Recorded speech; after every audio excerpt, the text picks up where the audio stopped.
a global movement, and a pandemic. People from BAME backgrounds appear to be more at risk.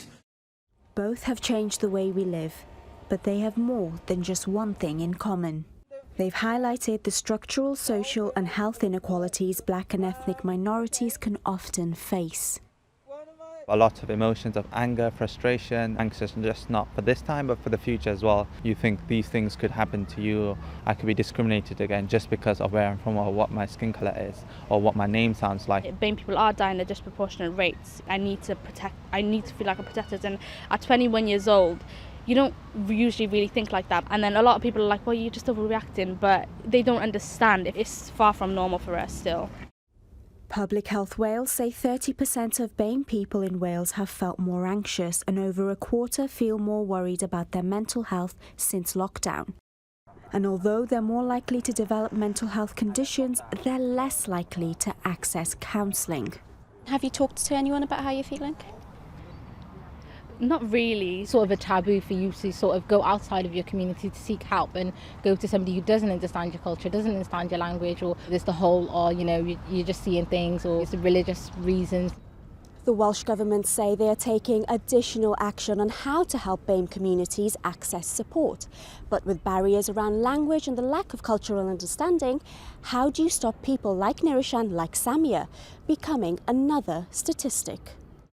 We look at issues in relation to unconscious bias. We talk to health boards in terms of mental health, like stigma. It's a bit of a perfect storm. We need to be more open, both within BAME communities, about mental health, and to ensure that people receive the support that they need at the time that they need it. It would be too late if the services aren't put in place.